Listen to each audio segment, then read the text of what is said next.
Once you leave the cocoon of your dorm room, you're going to meet people a lot different from you. In your high school, you probably went to school with people that were very similar to you. Similar income, maybe the same race, the same kind of cultural perspectives on life. You're coming to a university that draws students not only from across the state, not only from across the country, but from around the world. People are coming here with a whole different culture. And my hope for you is that you gain some cultural competency, an ability to interact with people with other cultures.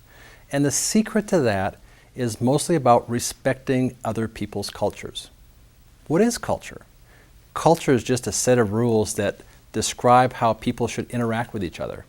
You have a culture that says you should wear your hat a certain way, and that you should take your hat off when you go inside of a building, and that you should perform certain tasks at certain times.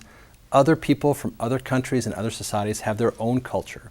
Their culture is not wrong, it's just different. Cultural competency talks about how we can learn to interact with people from other cultures.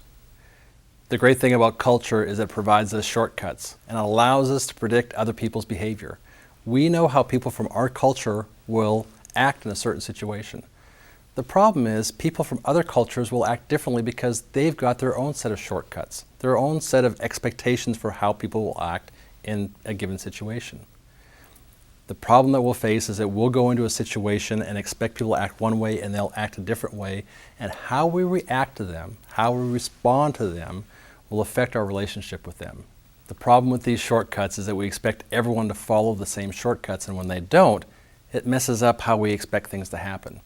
So sometimes we create another set of shortcuts that refer to a group we might know something about but not very much about. And those shortcuts we call stereotypes. We expect people who look a certain way or have a certain skin color or come from a different country to act a certain way because we've heard about someone from that same situation acting a certain way. The problem is, of course, that that doesn't respect the individual who's acting within the culture.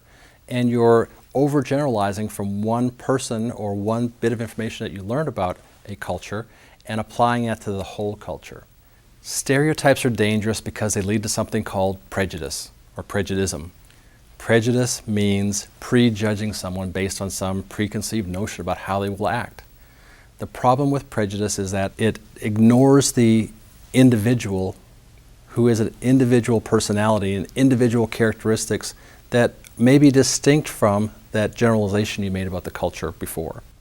And of course, the danger of prejudicism or prejudging people is that we discriminate. That is, we act differently based on our attitudes about what we think people are like.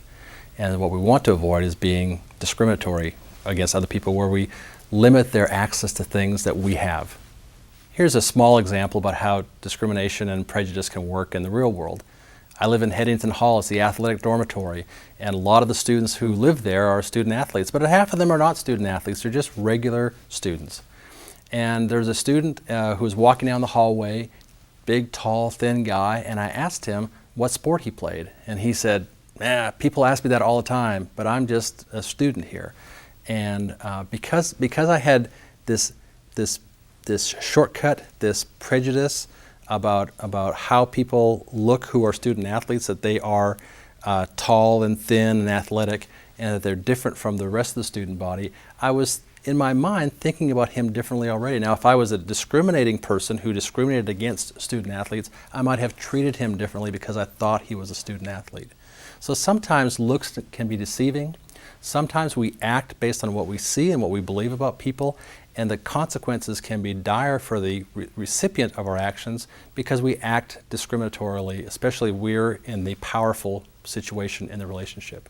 So what's the solution here? The solution is to treat the other just as you would like to be treated. I know it's the golden rule, but it's so true. If I can engage in something called empathy, where I put myself in the shoes of the other person, I can understand what they're thinking. If I have high emotional intelligence, I can communicate with them in an effective way.